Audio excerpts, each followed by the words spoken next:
ఈరోజు పథకాలు ఇస్తున్నాడు జగన్మోహన్ ఇంటింటికి చేరినాయి. రాజధాని ఒక రాజధాని కూడి పెట్టేస్తుందా? రాజధాని కూడి పెడుతుంది నీక. జగన్మోహన్ రెడ్డి పథకాలు ఇస్తున్నాడు కదా, ఇంకా జన్మనిచ్చిన తల్లి మాత్రం ఎందుకని కూడా అంటావురా నువ్వు? ఒక ఎమ్మెల్యేవి, సిగ్గుందా ఏం మాట్లాడుతున్నావు? రాజధాని ఏమన్నా కూడి పెడుతుందా అంటున్నావు. మరి ఏం పీకే దానికిరా? ఒక రాజధాని కాదు, మాకు 3 రాజధానులు కావాలని తలలు వాదుకుంటున్నారు.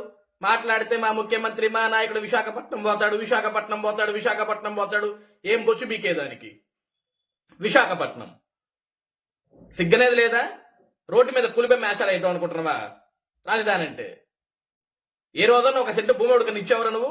రాష్ట్ర అభివృద్ధి కోసం ఉన్నాయంతా దోచుకోవటం తప్ప ఆ శ్రీకాళహస్తి మొత్తం దోచి దొబ్బుతున్నావు. పెరిగావు ఒక ఊరికి, శ్రీకాళహస్తి మొత్తానికి సరిపోతా కోస్తే ఒక గొన్నేనుగు పిల్ల మాదిరి. పనికిమాల ఎద వల్ల అందరు ఈ రాష్ట్రంలో ఒక రాజకీయాల్లోకి వచ్చి ఎమ్మెల్యేలు రాష్ట్రాన్ని భ్రష్టు పట్టించారు కదరా.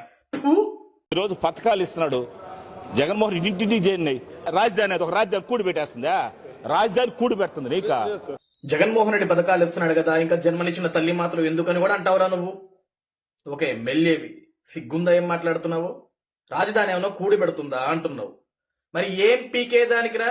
ఒక రాజధాని కాదు, మాకు 3 రాజధానులు కావాలని తలలు వాదుకుంటున్నారు. మాట్లాడితే మా ముఖ్యమంత్రి, మా నాయకుడు విశాఖపట్నం పోతాడు. ఏం బొచ్చు పీకేదానికి? విశాఖపట్నం సిగ్గనేది లేదా? రోడ్డు మీద పులిపై మేషాలు వేయటం అనుకుంటున్నావా రాజధాని అంటే? ఏ రోజన్నా ఒక సెంటు భూమి ఉడకని ఇచ్చేవరా నువ్వు?